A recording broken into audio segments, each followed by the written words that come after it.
வணக்கம். மூன் செய்திகள் வாசிப்பது ஷாருக். விரிவான செய்திகள். சென்னை வேளச்சேரியில் 125 கோடி முதலீட்டில் மேற்கு ஆஸ்திரேலியா பல்கலைக்கழக வளாகத்தை அமைத்திடுவதற்கான புரிந்துணர்வு ஒப்பந்தம் முதல்வர் விஜய் முன்பு கையெழுத்தானது. ஆஸ்திரேலியாவின் முன்னணி பல்கலைக்கழகமான மேற்கு ஆஸ்திரேலியா பல்கலைக்கழகம் இந்தியாவில் தனது வளாகத்தில் சென்னையில் நிறுவவுள்ளது. இது தமிழ்நாட்டில் அமையவுள்ள முதல் சர்வதேச பல்கலைக்கழக வளாகமாகும். இதற்கான புரிந்துணர்வு ஒப்பந்தம் இன்று முதல்வர் ஜோசப் விஜய் முன்னிலையில் மேற்கொள்ளப்பட்டது. சென்னை நந்தனத்தில் உள்ள வழிகாட்டி நிறுவனத்தில் தொழில் முதலீடு ஊக்குவிப்பு வர்த்தகத்துறை சார்பில் வியாழக்கிழமை நடைபெற்ற நிகழ்வில் வழிகாட்டி நிறுவனத்திற்கும் முன்னணி உலகளாவிய நிறுவனங்களுக்கும் இடையே பல்வேறு புரிந்துணர்வு ஒப்பந்தங்கள் மேற்கொள்ளப்பட்டன.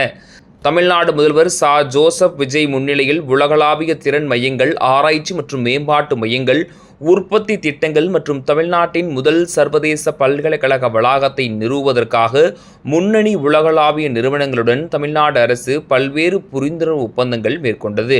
உலகளாவிய திறன்கள், ஆராய்ச்சி, மேம்பாட்டு மையம், உற்பத்தி திறன் மற்றும் உயர்கல்வித்துறை உள்ளிட்ட பல்வேறு துறைகள் உள்ளடக்கிய இந்த முதலீடுகள் வாயிலாக தமிழ்நாட்டில் 2920க்கும் மேற்பட்டோருக்கு நேரடியாகவும் மறைமுகமாகவும் வேலைவாய்ப்புகள் உருவாகும் என எதிர்பார்க்கப்படுகிறது. சட்டமன்ற எதிர்க்கட்சித் தலைவர் உதயநிதி ஸ்டாலின் தலைமையில் வரும் 3ஆம் தேதி தஞ்சையில் கண்டன ஆர்ப்பாட்டம் நடைபெறும் என்று திமுக தலைவர் மு க ஸ்டாலின் தெரிவித்துள்ளார். திமுக தலைவரும் முன்னாள் முதலமைச்சருமான மு க ஸ்டாலின் சமூக வலைதளத்தில் பதிவு ஒன்றை வெளியிட்டுள்ளார். அந்த பதிவில் பயிர்க்கடன் தள்ளுபடிகள் ஏமாற்றம், மேகதாது அணை விவகாரத்தில் மெத்தன போக்கு, மேட்டூர் அணை திறக்கப்படாததால் குறுவை சாகுபடி பாதிப்பு, அனைத்து கட்சி கூட்டம் கூட்டாமல் காலம் தாழ்த்துதல் என விவசாயிகளை எல்லா வகையிலும் வஞ்சித்து வேதனைகள் தள்ளியிருக்கிறது தாவேக அரசு என கடுமையாக விமர்சித்துள்ளார். மேலும் தமிழ்நாட்டில் காவிரி நீர் உரிமையை நிலைநாட்ட உறுதியான நடவடிக்கைகளை எடுக்கவும், டெல்டா விவசாயிகளுக்கு சிறப்பு நிவாரணத் தொகை அறிவிக்கவும் வலியுறுத்தி சட்டமன்ற எதிர்க்கட்சித் தலைவர் உதயநிதி ஸ்டாலின் தலைமையில் ஆகஸ்ட் 3 அன்று தஞ்சையில் ஆர்ப்பாட்டம் நடைபெறும். விவசாயிகளின் குரலுக்கு தாவேக அரசு செவிசாய்க்க மறுத்தால் மேலும் பெரிய அளவிலான போராட்டங்களை சந்திக்க நேரிடும் என எச்சரிக்கிறேன் என குறிப்பிட்டுள்ளார். இந்து சமய அறநிலையத்துறையின் அனைத்து டெண்டர்களும் இனி ஆன்லைனில் நடைபெறும் என அமைச்சர் ரமேஷ் அறிவித்துள்ளார். சென்னை நுங்கம்பாக்கத்தில் உள்ள இந்து சமய அறநிலையத்துறை அலுவலகத்தில் அமைச்சர் ரமேஷ் செய்தியாளர்களை சந்தித்தார். அப்போது பேசிய அவர், அனைத்து கோயில்களுக்கும் ஒப்பந்த விண்ணப்பங்கள் மற்றும் உறுதிமொழி படிவங்கள் இனி தமிழ், ஆங்கிலம் என இரு மொழிகளில் ஒரே மாதிரியான வடிவத்தில் வழங்கப்படும் என்றார். மேலும் இந்து சமய அறநிலையத்துறையின் அனைத்து டெண்டர்களும் இனி ஆன்லைன் முறையில் நடைபெறும் என்றும், இதன் மூலம் கோயில்களுக்கு தேவையான பொருட்களை குறைந்த விலையில் கொள்முதல் செய்ய முடியும் என்றும் தெரிவித்தார். தொடர்ந்து பழனியில் என்னுடைய உறவினர்கள் நிலம் வாங்கியதாக எழுந்த குற்றச்சாட்டுக்கு பதிலளித்த அவர், என் குடும்பத்தில் யாரிடமும் 2 கோடி ரூபாய் கிடையாது. நாங்களே வாடகை வீட்டில்தான் வசிக்கிறோம். அவ்வளவு பணம் இருந்தால் சென்னையில் வீடு வாங்காமல் ஏன் பழனியில் வாங்க போகிறேன் என கேள்வி எழுப்பினார். இருக்கக்கூடிய டெண்டர்களை கேன்சல் பண்ணுறது அப்படிங்கிறது எந்த வகையிலும் சரியாக இருக்காது. ஏன்னா ஏற்கனவே அவங்க டெண்டர்கள் எடுத்து நடத்திக்கிட்டு இருக்கிறாங்க.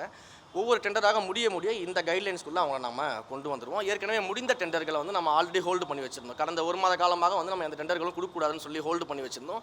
அதுக்கு ரீசன் இந்த டெண்டர் கைட்லைன் கரெக்ஷனுக்காக தான். ஸோ அந்த டெண்டர் கைட்லைன்ஸ் கரெக்ஷனை முடிச்சுட்டு இப்போ எல்லாமே நம்ம ரெஸ்யூம் பண்ணியிருக்கிறோம். இனிமேல் இதன் அடிப்படையில் டெண்டர் நடக்கும், ஆன்லைனில் நடக்கும், ஏலமும் ஆன்லைனில் நடக்கும், டிரான்ஸ்பரண்ட்டாக இருக்கும். அதாவது ஸ்ரீரங்கத்தில் பார்த்தீங்கன்னா ஒரு கோபுரத்தினுடைய பணி ரொம்ப நாளாக நடந்துக்கிட்டு இருக்குது. ரொம்ப நாளாக அது முடிப்பு வராமல் இருக்குது. அந்த ரோடு பிளாக்கில் இருக்குதுன்னு சொல்லிட்டு மக்கள் நீண்ட காலமாக கோரிக்கை வச்சுக்கிட்டு இருக்கிறாங்க. அப்போ அந்த கோபுரத்தை நம்ம ஆய்வு பண்ண போகிறோம். அது ஃபுல் டெமாலிஷ் பண்ணி கம்ப்ளீட்டாக கல்லும் முள்ளுமாக இருக்குது. நிறைய ஆணிகள், இரும்புகள் அங்கே எல்லாமே இருக்குது. அங்கே இருக்கக்கூடிய வேலை செய்யக்கூடிய அந்த கோபுரத்தை கட்டக்கூடிய தொழிலாளர்களே காலணிகள் அணிந்து கொண்டு கட்டிக்கிட்டு இருக்கிறாங்க. அந்த கோபுரத்தை தன்னுடைய சொந்த பணத்தில் எடுத்து பண்ணக்கூடிய டோனரு அங்கே நான் போகும்போது, சார் நீங்கள் ஷூவை கழட்டினேன், நீங்கள் ஷூ போட்டுகிட்டே வாங்க, ஏன்னா நிறைய இந்த கல் இருக்குது, ஆணிகள்லாம் இருக்குது, இது நம்ம அப்படி போனால் சரிப்பட்டு வராது, நானே டோனரு நானே ஷூ போட்டுட்டு தான் போகிறேன், நீங்கள் அதெல்லாம் எதுவும் யோசிக்க வேணாம், நீங்கள் வாங்க. ஏன்னா ஆல்ரெடி நம்ம பணிகள் ஆரம்பிச்சிட்டோம்னாலே வேறு வழி கிடையாது. ஏன்னா பணிகளில் இருக்கக்கூடிய அத்தனை பேரும் சேஃப்டி மெஷர்ஸ் பார்த்துட்டு ஷூ போட்டுட்டு தான் வேலை பார்த்துட்டு இருக்கிறோம். அதனால் இதெல்லாம் நீங்கள் யோசிக்க வேணாம், வாங்கன்னு சொன்னார். அதன் அடிப்படையில் நம்ம போனோம். அதாவது பகுத்தறிவுன்னு ஒன்று இருக்கணும். கண்டிப்பாக இந்த கேள்வியை கேட்குறாங்களா, அவங்களுக்கு பகுத்தறிவுன்னு ஒன்று இருந்ததுன்னா இந்த கேள்வியை கேட்க மாட்டாங்க. ஒரு சேஃப்டி மெஷர்ஸுக்கு பண்ணுறதும் இதுவும் ஒன்றா? அப்போ அங்கே வேலை செய்யக்கூடிய பணியாளர்கள் எப்படி வேலை செய்வாங்க? அவங்களும் செருப்பு போடாமல் வேலை செய்யணுமா? அவங்க கால்களுக்கு ஏதாவது ஆச்சுன்னா யார் பதில் சொல்லுவாங்க? இந்த பகுத்தறிவு தெரியாதவர்கள் பதில் சொல்லுவாங்களா? அவங்களுடைய உடைமைகளுக்கும் அவங்களுடைய உடல்நல பிரச்சனைகள் ஏதாவது ஏற்பட்டால் யார் பதில் சொல்கிறது? அப்போ ஒரு சேஃப்டி மெஷர்ஸ்னு ஒன்று இருக்கு இல்லையா? அப்போ அந்த சேஃப்டி மெஷர்ஸை தான் அங்கே ஃபாலோ பண்ணியிருக்குமே தவிர்த்து, இதனால் உடனடியாக நாங்கள் கோவிலை இழிவுபடுத்திட்டோம் அப்படிலாம் இவங்க அதை வைத்து அரசியல் செய்தே பழக்கப்பட்டவர்கள். இந்த மாதிரியான விஷயங்களை கையில் எடுத்துகிட்டு அரசியல் செய்கிறவங்களுக்கு எப்படி பகுத்தறிவு இருக்கும்? அப்போ பகுத்தறிவு இருக்கக்கூடியவர்கள் நிச்சயமாக இந்த கேள்வி எழுப்ப மாட்டாங்க. பழனி விவகாரத்தை பொறுத்த வரைக்கும் மிக தீவிரமாக விசாரணை போயிட்டு இருக்குது.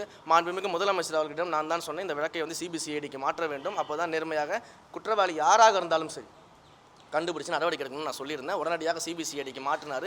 விசாரணைகள் மேற்கொள்ளப்பட்டதில் முதல்ல வந்து அந்த நிலத்தை விற்றவர்கள் வாங்கியவர்கள் 4 பேர் மேலே வந்து இன்றைக்கி கைது பண்ணியிருக்கிறாங்க. அடுத்தடுத்து விசாரணை நடந்துட்டு இருக்குது. சம்மந்தப்பட்ட பதிவுத்துறை அதிகாரிகள் மேலும் வழக்கு வந்து ஆல்ரெடி போடப்பட்டிருக்குது. அதில் யார் யாரெல்லாம் சிக்கிறாங்களோ நிச்சயமாக யாராக இருந்தாலும் பாரபட்சம் பார்க்காம நம்மளுடைய அரசாங்கம் நடவடிக்கை எடுக்கும். சரி, இல்லை அதுதான் சொல்கிறேன்னு, என்னுடைய மீது குற்றச்சாட்டுலாம் வைக்கல, பொய் பரப்பிக்கிட்டு இருந்தாங்க. அது முதல்ல குற்றச்சாட்டே கிடையாது. ஒரு அரசியல் ரீதியான ஒரு கருத்தியல் ரீதியான குற்றச்சாட்டை வச்சா நம்ம அதற்கான பதில் திடீர்னு வந்து பார்த்தீங்கன்னா இந்த பல்வேறு அதிமுகவுடைய ஐடி விங்கிலேருந்து இருக்கவங்க என்ன பண்ணுறாங்க அப்படின்னா, உடனடியாக ரமேஷ் அவர்களின் உறவினர் தான் அந்த நிலத்தை வாங்கிட்டாரு, ரமேஷ் அவர்களின் உறவினர் தான் வந்து 100 கோடி ரூபாய் நிலத்தை 2 கோடி வாங்கிட்டார். முதல்ல என் குடும்பத்தில் இருக்க என் 2 கோடி ரூபா பணமே கிடையாது. அதுதான் உண்மை. இன்னொன்று, அப்படியே 2 கோடி ரூபா இருந்தாலும் நாங்கள் வாழ்கிறதே வாடகை வீட்டில் இருந்துகிட்டு இருக்கோம். நாங்கள் சென்னையில் வீடு வாங்காமல் ஏன் பழனியில் போய் வாங்க போகிறோம்? இதெல்லாம் சும்மா ஒரு எக்ஸாம்பிள் சொல்கிறேன். ஏன்னா அவங்க வந்து ஒரு காரணம், ஏதாச்சும் ஒரு காரணத்தை வச்சு என்னுடைய பேரையும் புகழையும் வந்து கெடுக்கணும் அப்படின்னு சொல்லிட்டு இந்த ஒரு படத்தில் ஒரு நல்ல காமெடி சீன் வரும்ல, சீப்பு திருடிட்டா வந்து கல்யாணம் நின்றோம் அப்படின்ற மாதிரி இந்த சீப்பு திருடுற வேலையெல்லாம் பண்ணிக்கிட்டு இருக்கிறாங்க. தயவு செஞ்சு சீப்பு திருடுற வேலையெல்லாம் விட்டுட்டு மக்களுக்காக யோசிக்க ஆரம்பிச்சுன்னா ரொம்ப நல்ல விஷயங்கள்லாம் பண்ண ஆரம்பிக்கலாம்.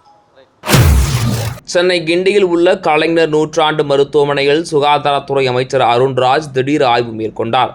பின்னர் செய்தியாளர்களை சந்தித்த அவர், அனைத்து அரசு மருத்துவமனைகளிலும் தரமான சிகிச்சை வழங்குவதே அரசின் நோக்கம் என்றும், பொதுமக்கள் தெரிவித்த குறைகளை விரைவில் சரி செய்யப்படும் என்றும் தெரிவித்தார். மருத்துவ இடங்கள் தொடர்பாக பேசிய அமைச்சர், கடந்த ஆட்சியில் மாநில மருத்துவ இடங்கள் எந்த ஆட்சேபனையும் இல்லாமல் மத்திய தொகுப்பிற்கு மாற்றப்பட்டதாக குற்றம் சாட்டினார்.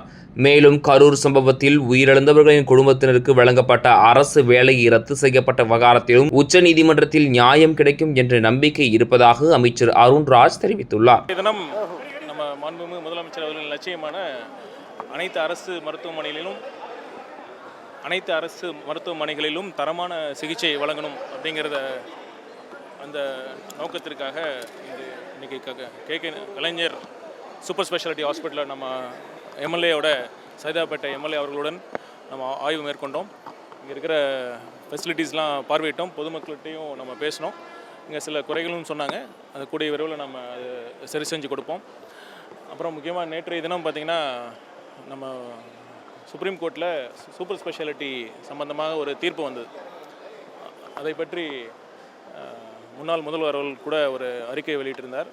அதை நான் என்னோடய பதில் அறிக்கையாக நான் என்னோடய ட்விட்டர் அக்கௌண்ட்டில் நான் பதிவு செஞ்சுருந்தேன். இன்னொரு முறை நீங்கள் மக்களுக்காக நான் தெளிவுபடுத்த விரும்புகிறேன். பார்த்திங்கன்னா அந்த ஒரு முன்னாள் முதல்வர் அறிக்கையில் பார்த்திங்கன்னா ஏதோ முதல் முறையாக இது மாதிரி தமிழ்நாட்டில் இருந்து ஒரு சூப்பர் ஸ்பெஷாலிட்டி உயர் சிறப்பு மருத்துவ இடங்களெல்லாம் ஒன்றிய தொகுப்புக்கு வழங்கப்பட்டது போல் ஒரு அறிக்கையில் இருந்தது. ஆனால் என்ன உண்மை நிலவரம்னா பார்த்திங்கன்னா 2024 119 இடங்கள், அப்புறம் 2025 145 இடங்கள், அதாவது சூப்பர் ஸ்பெஷாலிட்டி இடங்கள் ஒன்றிய தொகுப்புக்கு நம்ம மாநில அரசால் சரண்டர் செய்யப்பட்டது. ஏன் சரண்டர் செஞ்சாங்கன்னா 2 ரவுண்ட் கவுன்சிலிங் நம்ம ஸ்டேட் நம்ம டைரக்டர் ஆஃப் மெடிக்கல் எஜுகேஷன் அவங்களால கவுன்சிலிங் நடத்தப்பட்டு அவங்க ஒரு மினிமம் கட் ஆஃப் ஃபிக்ஸ் பண்ணுறாங்க. DGHS director general of health services அதாவது 50% மார்க்ஸ் அந்த மினிமம் கட் ஆஃப் அவங்க டிட்டர்மைன் பண்ணுறாங்க. அந்த 50% மார்க்குக்கு கம்மியாக இருக்கிறதுனால நிறைய டாக்டர்ஸ் இருந்ததுனால அந்த 50% கட் ஆஃபுக்கு மேலே குறைவான டாக்டர்ஸே இருந்தனால அதாவது அந்த நமக்கு ஒதுக்கப்பட்ட இடங்களும் ஃபில் ஆகாமல் போயிருந்தது. அதனால் கடந்த திமுக ஆட்சியில் 2024-25 மாநில தொகுப்பிலிருந்து ஃபில் ஆகாத சூப்பர் ஸ்பெஷாலிட்டி இடங்கள் ஒன்றிய தொகுப்புக்கு எந்தவித நிபந்தனையும் இன்றி எந்தவித எதிர்ப்பும் இன்றி சரண்டர் செய்யப்பட்டது. ஆனால் இந்த வருஷம் நம்ம தமிழக முதல்வர் அவரோட ஆட்சி வந்ததுக்கப்புறம் பதவியேற்றதுக்கப்புறம் இந்த வருஷமும் அதே பிரச்சனை வந்தது. நம்ம பார்த்தோன்னா சுப்ரீம் கோர்ட் டைரக்ஷனே கொடுத்தாங்க, நீங்கள் அன்ஃபில்டு சீட்ஸ் 2 ரவுண்ட் கவுன்சிலிங் முடிந்த பிறகு ஃபில் ஆகாத சீட்ஸை வந்து நீங்கள் உடனடியாக ஒன்றிய அரசுக்கு ஒன்றிய தொகுப்புக்கு நீங்கள் சரண்டர் செய்யணும்னு சுப்ரீம் கோர்ட் ஜட்ஜ்மெண்ட் சொன்னாங்க. ஆனால் அதை வந்து சரண்டர் பண்ணல. அதை ஹெல்த் செக்ரட்டரி மேலே கண்டெம்ட்டும் சுப்ரீம் கோர்ட்டில் கண்டெம்ட் கேஸும் ஃபைல் பண்ணிட்டாங்க. நம்ம சுப்ரீம் கோர்ட் ஆர்டர் கொடுத்தோம், இன்னும் ஏன் சரண்டர் பண்ணலன்னு சொல்லி அதை எதிர்த்து நாம் ஒரு ரிட் பெட்டிஷன் ஃபைல் பண்ணோம். அதில் எதிர்க்கட்சி விமர்சனம் செய்ய தான் பண்ணுவாங்க. இது பார்த்திங்கன்னா அது ஒரு அரசு ஒரு தவறுனால தான் நடந்தது. அதாவது பார்த்திங்கன்னா அவ்வளோ பெரிய கூட்ட நெரிசலில் அது அந்த சட்டம் ஒழுங்கை பாதுகாக்க வேண்டிய கடமை அரசில். ஸோ அது என்ன காரணங்களால் நடந்தது சிபிஐ விசாரிச்சுட்டு இருக்காங்க. ஆனால் என்னென்னா அங்கே ஒரு ஃபெயிலியர் ஆஃப் அவர் அட்மினிஸ்ட்ரேஷனாக இருந்தது. ஸோ அதற்காக தான் நம்ம அந்த வேலைவாய்ப்பை நம்ம ஏற்படுத்தி கொடுத்தோம். கண்டிப்பாக உச்சநீதிமன்றத்தில் எங்களுக்கான அதுக்கான நியாயம் கிடைக்கும்னு நாங்கள் நம்புகிறோம். மேகதாது அணை விவகாரம் தொடர்பாக வரும் ஞாயிற்றுக்கிழமை கர்நாடகாவில் அனைத்து கட்சி ஆலோசனை கூட்டம் நடைபெறவுள்ள நிலையில் தமிழகத்தில் அனைத்து கட்சி கூட்டத்தை கூட்ட வேண்டும் என பாமக தலைவர் அன்புமணி ராமதாஸ் வலியுறுத்தியுள்ளார். சென்னை விமான நிலையத்தில் செய்தியாளர்களை சந்தித்த பாமக தலைவர் அன்புமணி ராமதாஸ் மேகதாது அணை திட்டத்தை தமிழ்நாடு ஒருபோதும் ஏற்கவில்லை என்றும் அங்கீகரிக்கப்படாத ஒரு திட்டம் குறித்து தமிழக முதல்வர் கர்நாடக அரசுடன் பேச்சுவார்த்தை நடத்துவதில் எந்த அர்த்தமும் இல்லை என்றார். மேலும் இந்த விவகாரத்தில் முதலில் அனைத்து கட்சி கூட்டத்தை கூட்ட தமிழ்நாடு அரசு ஏற்பாடு செய்ய வேண்டும். இது ஒரு கட்சியின் பிரச்சனை அல்ல, ஒட்டுமொத்த தமிழ்நாட்டின் உரிமை பிரச்சனை என்றும் தெரிவித்தார். தமிழ்நாட்டுக்கு மிகப்பெரிய ஒரு பாதகமாக இருந்தது. காரணம், மேகதாது அணையை நாம் ஏற்றுக்கொள்ளவில்லை, அங்கீகரிக்கவில்லை. அப்படி அங்கீகரிக்கப்படாத ஒன்றை பேச்சுவார்த்தை நடத்துவது எந்த அர்த்தமும் கிடையாது. பேச்சுவார்த்தை என்பது மத்திய அரசிடம் நடத்த வேண்டும், பிரதமர் மோடியிடம் நடத்த வேண்டும். அவரிடம் அழுத்தம் கொடுத்து இந்த மேகதாது அணை கட்டக்கூடாது, டிபிஆரை திரும்ப பெற வேண்டும் என்று உத்தரவை பிறப்பிக்க வேண்டும் மத்திய அரசு. அவ்வளவுதான். அதாவது இன்னைக்கு கர்நாடக அணையில் 62 டிஎம்சி தண்ணி இருக்கு. காவிரி ஒழுங்காற்று ஆணையம் கடந்த மாதத்தில் 2 முறை கர்நாடகாவை தண்ணீரை திறந்து விடுங்கள் என்று 2 முறை சொல்லியிருந்தோம். எங்கிட்ட தண்ணி இல்லை, நாங்கள் அனுப்ப மாட்டோம், கொடுக்க மாட்டோம்னு சொல்கிற கர்நாடக அரசிடம் போய் பேச்சுவார்த்தை நடத்துவதா? இன்னைக்கு மேகதாது அணை கட்டுறதுக்கு முன்பாகவே தமிழ்நாட்டுக்கு தண்ணி கொடுக்க மறுக்கின்ற கர்நாடகா தண்ணி வச்சுருந்தோம். நாளைக்கு அணை கட்டிட்டாங்கன்னா குடிப்பதற்கு கூட தண்ணி கிடைக்க போகிறது கிடையாது. இது மிகப்பெரிய ஒரு தவறு. முதலமைச்சர் போகக்கூடாது. முதலில் அனைத்து கட்சி கூட்டத்தை கூட்டுங்கள். இது டிவிகே பிரச்சனை கிடையாது. மீண்டும் மீண்டும் சொல்லிட்டு இருக்கிறாங்க. தமிழ்நாட்டினுடைய பிரச்சனை இது வேற விதமாக கர்நாடகா கொண்டு போயிட்டு இருக்காங்க. அந்த சூழ்ச்சியில் முதலமைச்சர் அவர்கள் விழக்கூடாது. ஏன்னா மத்தியில் இருக்கிற பிஜேபியும் சரி, கர்நாடகாவில் இருக்கிற காங்கிரஸும் சரி, இதில் ஒன்று கூட்டு சதி செஞ்சுட்டு இருக்காங்க. இந்த சதியில் தமிழ்நாடு அதில் விழக்கூடாது, முதலமைச்சர் அதில் விழக்கூடாது. இது ஒட்டுமொத்த விவசாயிகளுடைய கோரிக்கை, தமிழ்நாட்டு மக்களுடைய கோரிக்கை. அதனால் இது நிச்சயமாக அது செய்யக்கூடாது. இது கடந்த காலத்தில் பேச்சுவார்த்தை நடத்துனது காவிரி தண்ணிக்காக, மேகதாது அணைக்காக கிடையாது.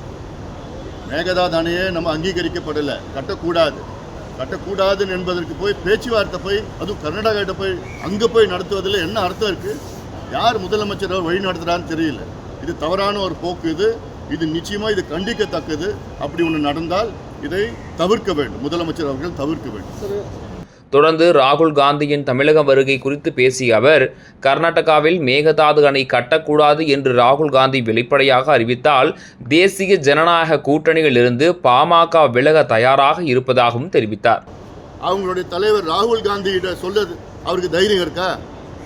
இதே ராகுல் காந்தி அவர்கள் அந்தமான் நிக்கோபார் தீவில் மத்திய அரசு கிரேட் நிக்கோபார் திட்டம் கட்டக்கூடாதுன்னு, ஏன் கட்டக்கூடாது, காடுகளை அழிக்கின்ற திட்டம்னு சொல்லி கட்டக்கூடாதுன்னு சொல்ல ராகுல் காந்தி அவர்கள் இங்கே மேகதாது அணை கட்டினாங்கன்னா 12,500 ஏக்கர் காட்டை அழித்து 3 புலிகள் சரணாலயங்களை அழித்து கட்ட ஒரு சூழல் வரும். ராகுல் காந்திக்கு சொல்கிறதுக்கு தைரியம் இருக்கா? கட்டக்கூடாதுன்னு சொல்லுவாரா? ஆகஸ்ட் மாதம் 1ஆம் தேதி வர்றாரு, சொல்லுவாரா அவர்? மேகதாது அணை கட்டக்கூடாது, தமிழ்நாட்டுக்கு எதிரானது, சட்டத்திற்கு எதிரானது, ஒப்பந்தத்துக்கு எதிரானது, வன சட்டத்துக்கு எதிரானது, காடுகளுக்கு எதிரானது, சுற்றுச்சூழலுக்கு எதிரானது, விவசாயத்திற்கு எதிரானதுன்னு சொல்லுவாரா?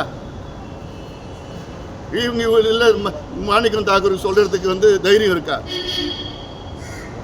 பேசுறது எப்படி வேணால் பேசலாம். இல்லை மரியாதைக்குரிய ராகுல் காந்தி அவர்கள் ஒரே ஒரு வரி சொல்லட்டும்.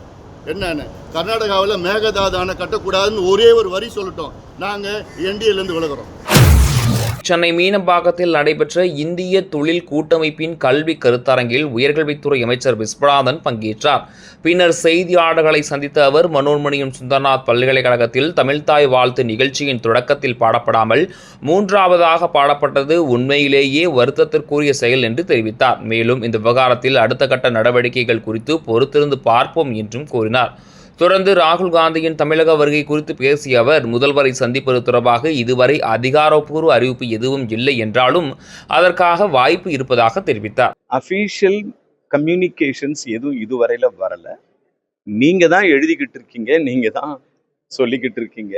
பார்க்கலாம், கண்டிப்பா இருக்கலாம். நான் தமிழன், நான் தமிழ்நாட்டில் பிறந்திருக்கிறேன், தமிழ் மொழி படிச்சிருக்கிறேன்.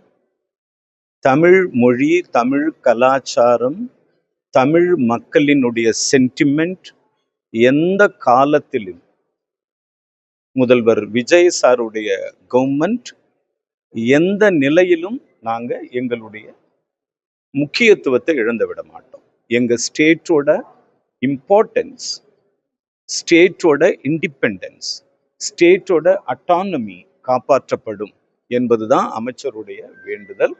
அது காப்பாற்றப்பட வேண்டும். மனோன்மணியம் சுந்தரனார் பல்கலைக்கழகத்தில் முறையாக பாட வேண்டிய தமிழ்தாய் வாழ்த்து 3ஆவதாக பாடப்பட்டது ஒரு வருத்தத்துக்குரிய செயல். தமிழ்நாட்டில் நாளை 5 மாவட்டங்களில் கனமழை பெய்ய வாய்ப்பு உள்ளதாக வானிலை மையம் எச்சரிக்கை விடுத்துள்ளது. இது தொடர்பாக சென்னை வானிலை ஆய்வு மையம் வெளியிட்டுள்ள அறிக்கையில் கூறியிருப்பதாவது, நாளை கோயம்புத்தூர் மற்றும் திருநெல்வேலி மாவட்ட மலைப்பகுதிகள், நீலகிரி, தேனி, கன்னியாகுமரி மாவட்டங்களின் ஓரிரு இடங்களில் இடிமின்னல் மற்றும் பலத்த காற்றுடன் கூடிய கனமழை பெய்யக்கூடும். இதர மேற்கு தொடர்ச்சி மலை மாவட்டங்கள், டெல்டா மாவட்டங்கள், வடகடலோர தமிழகத்தின் ஓரிரு இடங்கள், புதுவை மற்றும் காரைக்கால் பகுதிகளில் இடிமின்னல் மற்றும் பலத்த காற்றுடன் கூடிய மிதமான மழை பெய்யக்கூடும் என குறிப்பிடப்பட்டுள்ளது. குறிப்பாக ஏனைய தமிழகத்தின் ஓரிரு இடங்களில் இடிமின்னலுடன் கூடிய லேசான மழை பெய்யக்கூடும். ஆகஸ்ட் 1ஆம் தேதி கோயம்புத்தூர் மற்றும் திருநெல்வேலி மாவட்ட மலைப்பகுதிகள், நீலகிரி, தேனி, கன்னியாகுமரி மாவட்டங்களில் ஓரிரு இடங்களில் இடிமின்னல் மற்றும் பலத்த காற்றுடன் கூடிய கனமழை பெய்யக்கூடும். மேலும் வடகடலோர தமிழகத்தின் ஓரிரு இடங்களிலும் புதுவை மற்றும் காரைக்கால் பகுதிகளிலும் லேசான மழை பெய்யக்கூடும் என தெரிவிக்கப்பட்டுள்ளது. சென்னை மற்றும் புறநகர் பகுதிகளை பொறுத்தவரையில் நாளை வானம் ஓரளவு மேகமூட்டத்துடன் காணப்படும். மாலை இரவு நேரங்களில் நகரின் ஒரு சில பகுதிகளில் இடிமின்னலுடன் கூடிய லேசான மிதமான மழை பெய்ய வாய்ப்புள்ளது. அதிகபட்ச வெப்பநிலை 36 முதல் 37 டிகிரி செல்சியஸை ஒட்டியும், குறைந்தபட்ச வெப்பநிலை 26 முதல் 27 டிகிரி செல்சியஸை ஒட்டியும் இருக்கக்கூடும் என குறிப்பிடப்பட்டுள்ளது.